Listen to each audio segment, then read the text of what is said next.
pemerintah melarang ekspor bahan baku minyak goreng dan minyak goreng mulai Kamis sampai batas waktu yang akan ditentukan kemudian. Kita negara kaya, anak muda kita tak merempat seperti Indonesia. Kalau Indonesia anak muda dia bagus, dia tak keluar negara untuk cari kerja.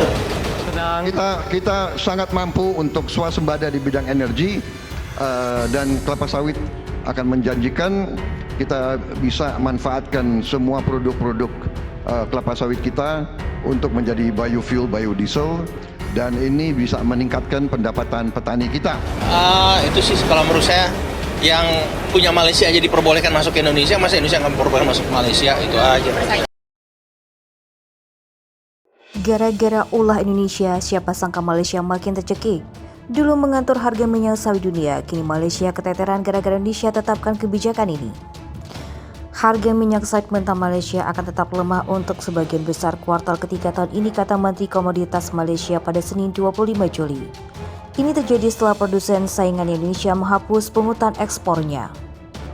Patokan harga minyak sawit mentah Malaysia menguat ke level rekor awal tahun ini karena invasi Rusia ke Ukraina. Sementara itu larangan ekspor oleh Indonesia memperketat pasokan minyak nabati global. Tetapi harga jatuh ke level terendah dalam 1 tahun dalam beberapa pekan terakhir karena Indonesia membalikkan keputusan sebelumnya untuk membatasi ekspor. Indonesia bulan ini menghapus pungutan ekspor untuk semua produk minyak sawit hingga 31 Agustus. Akibatnya, harga rata-rata minyak sawit mentah kuartal ketiga diproyeksikan berkisar antara Rp4.800 dan Rp5.200 per ton. Ini juga terbebani oleh produksi yang lebih baik di Malaysia, kata Zuwaida Kamarudin. Harga diperkirakan akan naik menjadi Rp5.000 hingga Rp5.500 per ton pada kuartal keempat. Dengan dimulainya kembali pungutan ekspor di Indonesia dan penurunan produksi yang diperkirakan tambahnya. Sementara itu sebelumnya harga minyak kelapa sawit diatur oleh Malaysia. Hal ini disampaikan oleh Menteri Koordinator Bidang Kemaritiman Luhut Binsar Panjaitan. Luhut mengaku geram lantaran minyak kelapa sawit Indonesia diatur oleh negara lain. Padahal Indonesia merupakan penghasil minyak nabati terbesar di dunia. Itulah sebabnya, dengan pelaksanaan audit bertujuan agar minyak sawit Indonesia tidak diatur oleh negara lain. Bela sistem yang dianggap salah kaprah oleh Indonesia ini. Beberapa waktu lalu, Indonesia untuk sementara menghentikan pengiriman pekerja ke Malaysia karena Kuala Lumpur diduga melanggar perjanjian perekrutan pekerja dan menempatkan mereka pada risiko digunakan sebagai pekerja paksa. Indonesia mengatakan Kuala Lumpur menggunakan sistem rekrutmen online ilegal untuk memperkerjakan tenaga kerja Indonesia atau TKI. Ini bertentangan dengan kesepakatan ditandatangani pada bulan April yang lalu.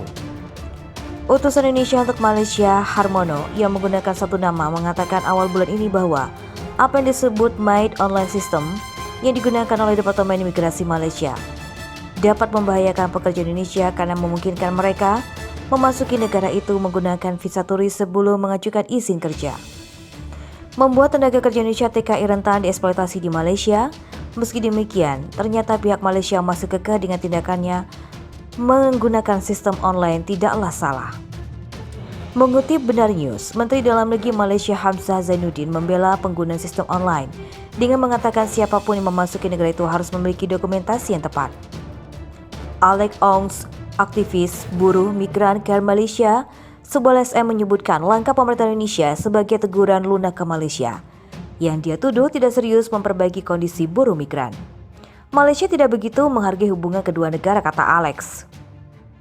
Sementara itu, Presiden Asosiasi Agen Tenaga Kerja Malaysia Foo Yung Hoi mendesak pemerintah Malaysia untuk mematuhi perjanjian dengan Indonesia dan meninggalkan sistem online.